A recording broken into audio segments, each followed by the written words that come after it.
বিসমিল্লাহির রহমানির রহিম। অনলাইন ক্লাসে একাদশ শ্রেণীর সকল ছাত্রছাত্রীকে জানাচ্ছি শুভেচ্ছা।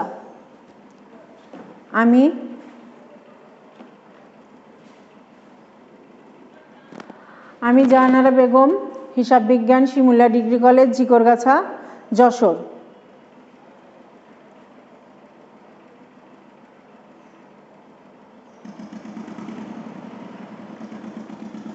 পূর্বের ক্লাসে কি আলোচনা হয়েছিল মনে আছে কি? এসো আমরা কয়েকটি ছবি দেখি। আমরা পূর্বের ক্লাসে তোমাদের শিখাইছিলাম ঘটনা, লেনদেন, ডেবিট ক্রেডিট আর হিসাব জাবেদা। আমরা গত ক্লাসে এগুলো শিখাইছিলাম। এরপরে আমরা আজকে শিখব। আজকে আমাদের আলোচ্যর বিষয় হচ্ছে হিসাব সমীকরণ। আমরা শিখছি ঘটনা, লেনদেন, জাবেদা, আর আজকে শিখব হিসাব সমীকরণ। তাহলে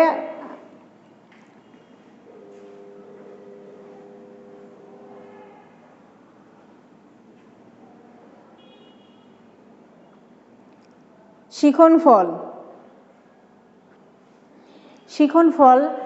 এই পাঠ শেষে শিক্ষার্থীরা যা বলতে পারবে, হিসাব সমীকরণ কি তা বলতে পারবে।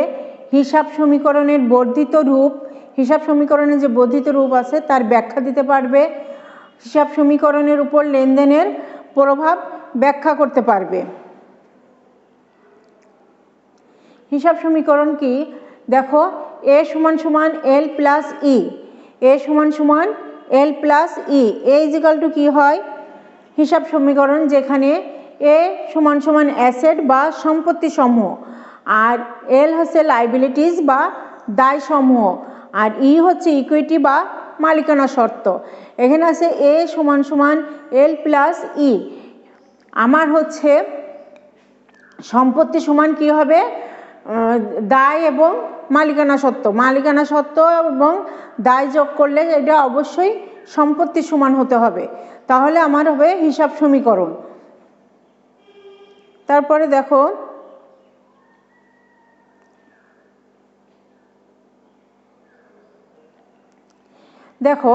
সম্পদ কি? সম্পদ কোনগুলোকে আমরা সম্পদ বলবো?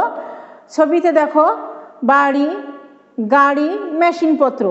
বাড়ি, গাড়ি ও যন্ত্রপাতি যেগুলো হচ্ছে, এগুলো হচ্ছে আমার সম্পত্তি। আর দায় দেখো কি আছে? কার লোন, অফিস সরঞ্জামের ঋণ, গৃহ নির্মাণের ঋণ, লোন নিয়ে গাড়ি ক্রয়, এটা দায়। তারপরে অফিস সরঞ্জামের জন্য ঋণ করা, এটা দায়। আবার গৃহ নির্মাণের জন্য যদি আমি ঋণ করি তাহলে এটা দায়। আর কেউ যদি আমার কাছে, আমি বাকিতে যদি কোনো ক্রয় বিক্রয় করি তা সেটাও হচ্ছে আমাদের দায়। আচ্ছা, তারপরে দেখো মালিকানা সত্ত্ব। মালিকানা সত্ত্ব হচ্ছে মূলধন, বিনিয়োগ, সমস্ত প্রকারের আয় এবং সমস্ত প্রকারের ব্যয়, এই হচ্ছে আমার মালিকানা সত্ত্ব। এগুলো নিয়ে আমার মালিকানা সত্ত্ব গঠিত হয়। তারপরে দেখো, তাহলে আমরা তিনটে জিনিস সাথে পরিচিত হলাম, সম্পদের সাথে, দায়ের সাথে আর মালিকানা সত্ত্বে। এটা হচ্ছে বিনিয়োগ, এটা হচ্ছে আয়, আর এটা হচ্ছে উত্তোলন। উত্তোলন বা ব্যয় যেটাই বলো সেটাই কাজ হবে।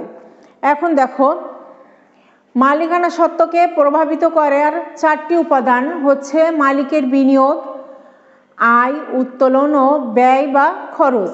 দেখো এটা আমি যদি মালিকানা সত্ত্ব ধরি, তাহলে আমি যদি বিনিয়োগ করি, মূলধন বিনিয়োগ করলে আমার মালিকানা সত্ত্ব বাড়বে। এটা আমার, এই ছকটা আমার মনে রাখতে হবে, না হলে আমি হিসাব সমীকরণ করতে পারবো না।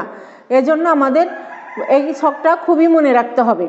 মালিকানা সত্ত্ব দেখো, আমি যদি মূলধন বিনিয়োগ করি তাহলে আমার মালিকানা সত্ত্ব বাড়বে, অর্থাৎ প্লাস হবে। আর যদি যে কোনো প্রকার আয়, যেমন বিক্রয় আছে, সেবা প্রদান, সেবা থেকে আয় এরকম আছে, সেগুলো আমার হচ্ছে প্লাস হবে। আর মাইনাস হবে কি? মালিকানা সত্ত্ব মালিক কর্তৃক উত্তোলন, মালিক কর্তৃক যদি কোনো উত্তোলন হয় তাহলে সেটা মাইনাস হবে। আর খরচ, যে কোনো প্রকারের খরচ হলে, খরচ বা ব্যয় যেটাই বলো সেটা হলে আমার মালিকানা সত্ত্ব হ্রাস পাবে। এই পাশে আমার বিনিয়োগ, মূলধন, আয় এইগুলো দিলে আমার মালিকানা সত্ত্ব বৃদ্ধি পাবে, আর এই পাশে আমার মালিকানা সত্ত্ব মালিক যদি উত্তোলন করে এবং যে কোনো প্রকারের ব্যয় হলো মালিকানা সত্ত্বকে হ্রাস করবে। তারপরে দেখো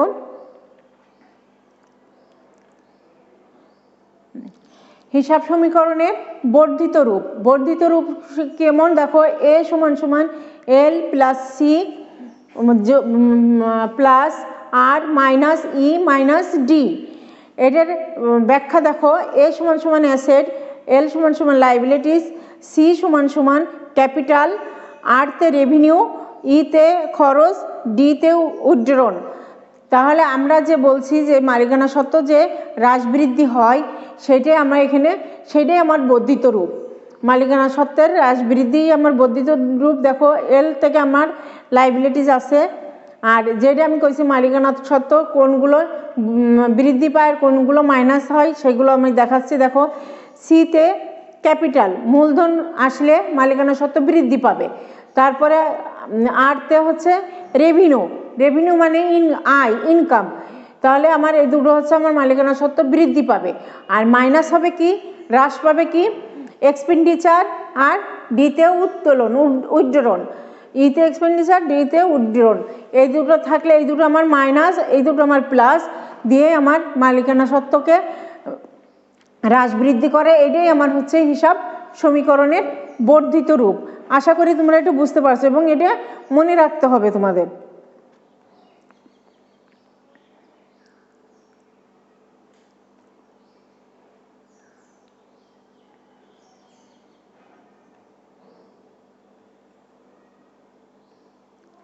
এখন দেখো বলা আছে কোন ঘটনা লেনদেন হতে হলে তা হিসাব সমীকরণের উপাদানগুলোকে নিম্নলিখিত 5টি পরিবর্তনের যে কোনো একটি পরিবর্তন সাধন করবে।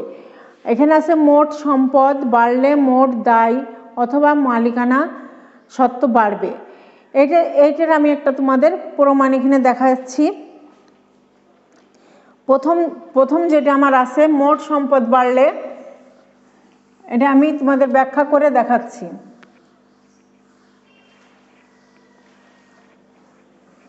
হিসাব সমীকরণের আমি ছকও তোমাদের দেখাচ্ছি কিভাবে হিসাব সমীকরণের ছকটা আমরা আঁকবো। হিসাব সমীকরণের ছকটা আঁকা দেখো।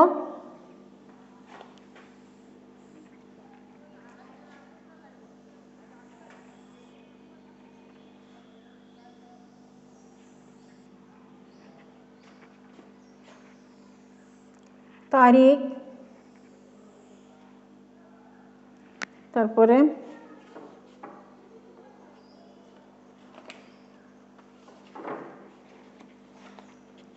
অ্যাসেট সমান সমান লাইবিলিটিস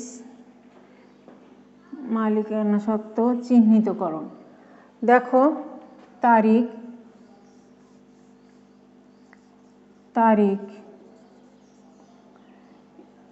এতে আমরা জানি অ্যাসেট সমান সমান এল লাইবিলিটিস আর ই, আর এটা হচ্ছে চিহ্নিতকরণ।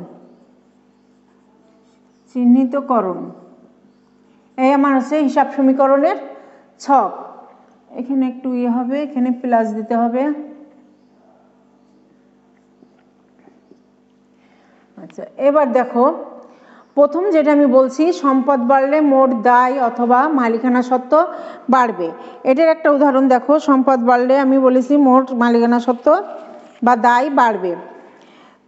দেখো যদি আমি ধরি যে 50,000 টাকা মূলধন নিয়ে জনাব করিম ব্যবসা শুরু করে, 50,000 টাকা মূলধন নিয়ে জনাব করিম ব্যবসা শুরু করে। এটা যদি করি তাহলে আমার জাবেদা কি হবে, নগদান হিসাব ডেবিট আর মূলধন হিসাব ক্রেডিট। যদি আমি বলি 50,000 টাকা নিয়ে মিস্টার রহিম তার ব্যবসা করলো, তাহলে আমার জাবেদা হবে নগদান হিসাব ডেবিট আর মূলধন হিসাব ক্রেডিট। তাহলে নগদ কি, নগদ বৃদ্ধি পাচ্ছে, সম্পদ বৃদ্ধি পাচ্ছে। তাহলে 50,000 টাকা, এখানে আমি একটা তারিখ দিলাম, তারিখ এখানে 1 নম্বরই দিলাম যেহেতু 1 নম্বরে আমি আলোচনা করতেছি। 50,000 টাকা নিয়ে, যেহেতু 50,000 টাকা নগদ সবসময় জন্য সম্পদ, নগদ চলে গেলে সম্পদ কমে যাবে, নগদ আসলে সম্পদ বাড়বে। তাহলে নগদ 50,000 টাকা নিয়ে ব্যবসা শুরু করে, তাহলে নগদান হিসাব ডেবিট, তাহলে সম্পদ আসতেছে, তাহলে এটা হচ্ছে প্লাস। আর মূলধন হচ্ছে মালিকানা সত্ত্ব। আমি আগে বলেছি যে মূলধন যদি বিনিয়োগ করে তাহলে হবে এটা মালিকানা সত্ত্ব বৃদ্ধি পাবে। তাহলে এখানে মালিকানা সত্ত্ব বৃদ্ধি পাচ্ছে 50,000 টাকা। এখানে আমি চিহ্নিতকরণে দিলাম মূলধন। তারপরে দেখো এখানে আমার প্রথম যে শর্ত দিছি আমি, মোট সম্পদ বাড়লে মোট দায় অথবা মালিকানা সত্ত্ব বাড়বে। তাহলে এটা মিলছে কিনা? মোট সম্পদও বেড়েছে, মালিকানা সত্ত্ব বেড়েছে। তারপরে এটা আছে দেখো, মোট সম্পদ কমলে মোট দায় অথবা মালিকানা সত্ত্ব কমবে। মোট সম্পদ অথবা মালিকানা সত্ত্ব কমবে। এখন দেখো যদি আমি বলি উত্তোলন, মালিক 5,000 টাকা উত্তোলন করেছে, মালিক ব্যবসা থেকে 5,000 টাকা উত্তোলন করেছে, তাহলে কি হবে? জাবেদা হবে কি? উত্তোলন হিসাব ডেবিট আর নগদান হিসাব ক্রেডিট। উত্তোলন করলে কি হবে? মালিকানা সত্ত্ব হ্রাস পাবে। আমি যে ছকটা দেখাইছি আগে সেই ছক অনুযায়ী উত্তোলন করলে মালিকানা সত্ত্ব হ্রাস পাবে। তাহলে এখানে আমার মালিকানা সত্ত্ব হ্রাস পাচ্ছে কত? 5,000 টাকা। 5,000 টাকা, এটা উত্তোলন লিখলাম, চিহ্নিতকরণ উত্তোলন। তাহলে এটা আমার জাবেদা ছিল উত্তোলন হিসাব ডেবিট আর নগদান হিসাব ক্রেডিট। আর কি? তাহলে এখানে 2 নম্বর শর্তে নগদান 5,000 টাকা, এটা কি নগদান হিসাব ক্রেডিট মানে কি? সম্পদ কমে গেল। তাহলে আমার এটা কি 2 নম্বর শর্ত কি মিলছে? মোট সম্পদ কমবে, তাহলে আমার মোট সম্পদ কমে গেছে আর মালিকানা সত্ত্ব কমে গেছে। 2 নম্বর শর্ত আমার মিলে গেছে। তারপর দেখো 3 নম্বর শর্ত আছে, একটি সম্পদ বাড়লে অপর একটি সম্পদ কমবে। একটা সম্পদ যদি বাড়ে তাহলে অপর একটি সম্পদ কমবে। তাহলে 3 নম্বর শর্ত আমার। যদি আমি বলি মেশিন ক্রয় করা হলো 20,000 টাকা, 20,000 টাকার মেশিন ক্রয় করা হলো, তাহলে কি হবে? মেশিন হিসাব ডেবিট আর কি নগদান হিসাব ক্রেডিট। তাহলে দেখো মেশিন হিসাব এখানে আমার একটু ভুল হয়েছে, একটু লেখা দরকার ছিল, এখানে লেখার দরকার ছিল নগদ 50,000 টাকা আর 5,000 টাকা। আচ্ছা, আর এখানে আমি লিখবো মেশিন, যেহেতু মেশিন ক্রয় করতেছে তাহলে কি হবে? মেশিন হিসাব ডেবিট, তাহলে মেশিন বাড়লো, তাহলে কত? 20,000 টাকা। মেশিন হিসাব ডেবিট আর নগদান হিসাব ক্রেডিট, তাহলে নগদ চলে গেল, তাহলে এখানে আমার নগদ হচ্ছে 20,000 টাকা। এখানে মাইনাস চিহ্ন দিলাম।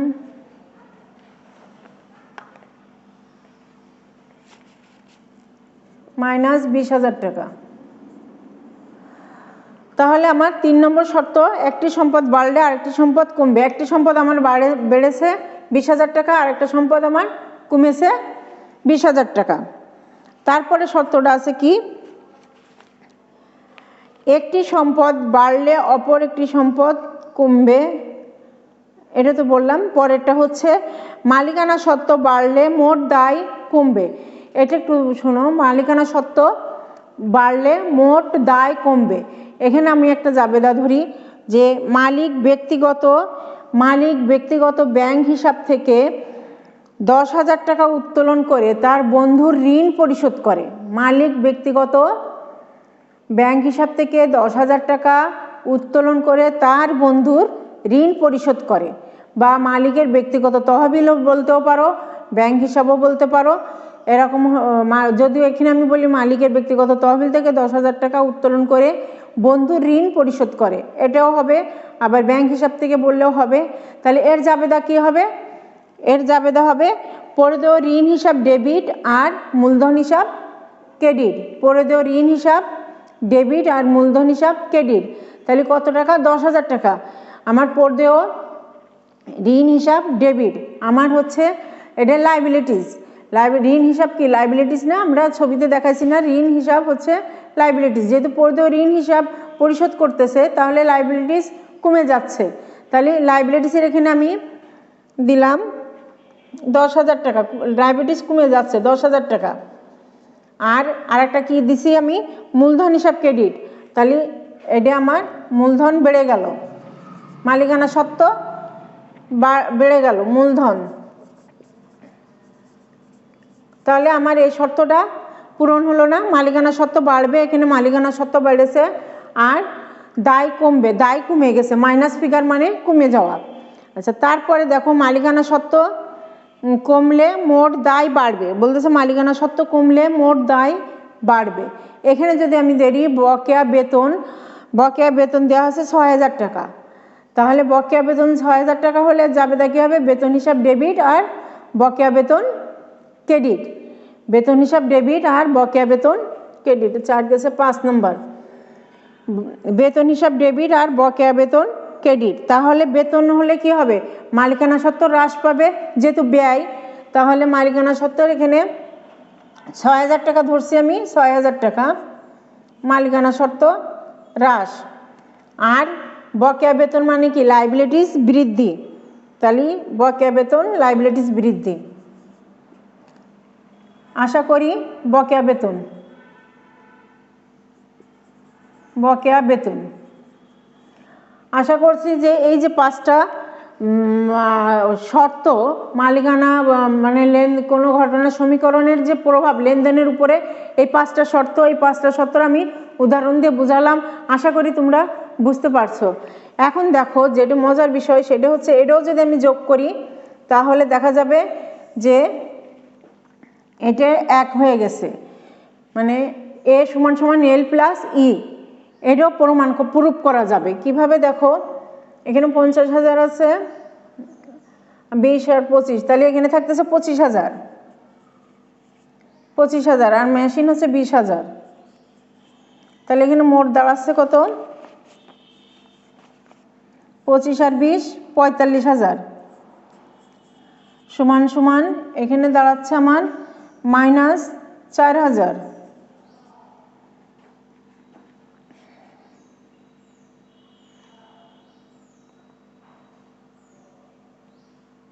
-4,000 আর এখানে দাঁড়াচ্ছে আমার এখানে 50 আর 10 60, এখানে দাঁড়াচ্ছে 49,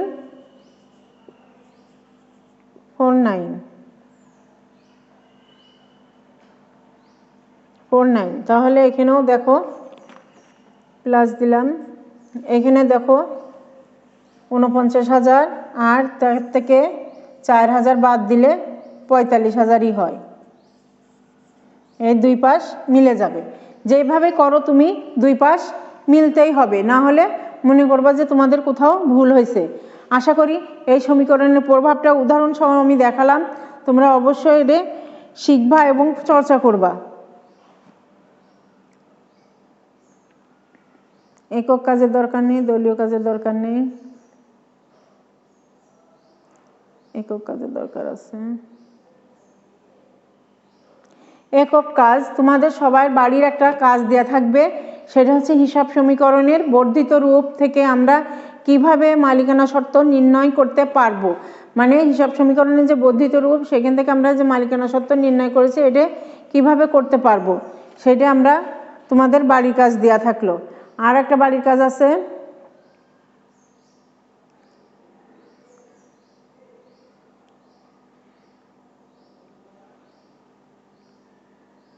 মূল্যায়ন। দেখো মালিকানা সত্ত্বকে প্রভাবিত করার উপাদানগুলো কি কি, তোমরা এটা পারবা না, মালিকানা সত্ত্বকে প্রভাবিত করার উপাদানগুলো কি কি।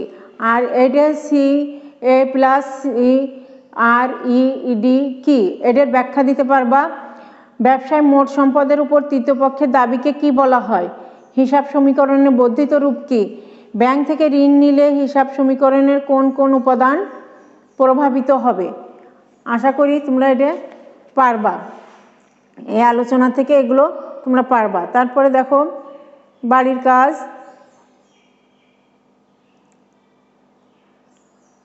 তোমরা এখন ঘরে বসে আছো, ঘরে বসে এই বাড়ির কাজগুলো করবা। আমি এখন বোর্ডে এটা করে দিচ্ছি, তোমরা এটা বাসায় বসে চর্চা করবা।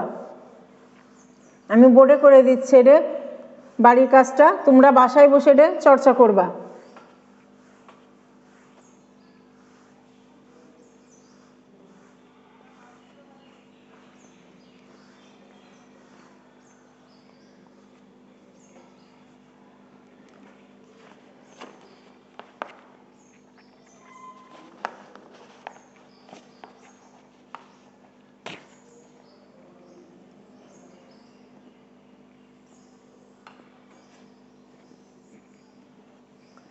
দেখো প্রথমে কি আছে, প্রথমে আছে মার্চের 1 তারিখ, মার্চের 1 তারিখ, মার্চ 1 তারিখ, 1 তারিখ এখানে আছে জনাব আজিম 1 লাখ টাকা নিয়ে ব্যবসা শুরু করে। তাহলে জনাব আজিম যদি 1 লাখ টাকা নিয়ে ব্যবসা শুরু করে তাহলে আমার জাবেদা কি হবে, নগদান হিসাব ডেবিট আর মূলধন হিসাব ক্রেডিট। নগদান হিসাব ডেবিট 1 লাখ টাকা, এটা হচ্ছে সম্পত্তি বাড়বে আর মূলধনও বাড়বে, মালিকানা সত্ত্ব বাড়বে, মালিকানা সত্ত্ব বাড়বে। মূলধন হিসাব, মূলধন। তারপরে আছে কি, তারপরে আছে মার্চের 15 তারিখ বিজ্ঞাপন বাবদ 14,000 টাকা ব্যয় করেন। মার্চের 15 তারিখ বিজ্ঞাপন বাবদ 14,000 টাকা ব্যয় করেন। আমরা জানি যে সমস্ত প্রকারের ব্যয় হচ্ছে মালিকানা সত্ত্বকে হ্রাস করে, তাহলে বিজ্ঞাপন হিসাব ডেবিট আর নগদান হিসাব ক্রেডিট। তাহলে এখানে আমার 14,000 টাকা মাইনাস 14,000 টাকা বিজ্ঞাপন ব্যয়, বিজ্ঞাপন ব্যয়। তাহলে 14,000 টাকা আর নগদান হিসাব ও মাইনাস 14,000 টাকা।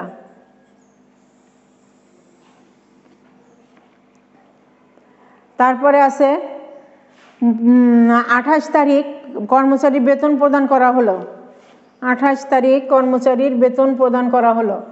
তাহলে কর্মচারী বেতন প্রদান করলে কি হবে, বেতন হিসাব ডেবিট আর নগদান হিসাব ক্রেডিট।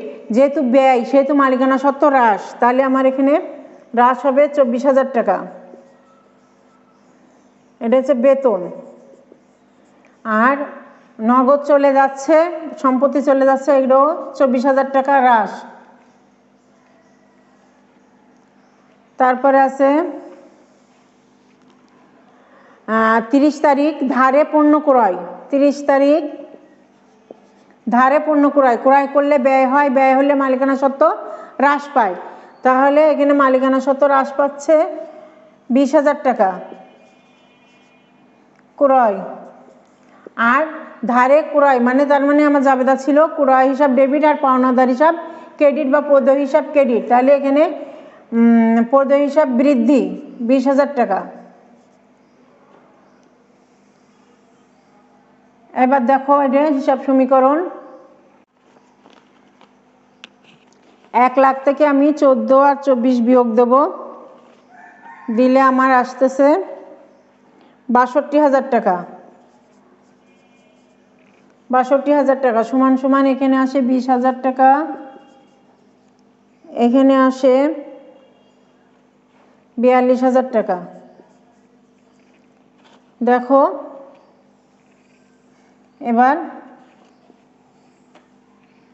62,000 সমান সমান এই দুটো যোগ করলে কত হয়, 62,000 টাকা। এই তাহলে আমার সম্পদ সমান এ plus L plus E proved, প্রমাণ হয়ে গেছে। তাহলে এই অঙ্কটা তোমাদের আবার বাসায় করতে দেওয়া থাকলো। ধন্যবাদ সবাইকে। সবাই সুস্থ সুন্দর সবল থাকো, ঘরে থাকো, স্বাস্থ্যবিধি মেনে চলো। খোদা হাফেজ।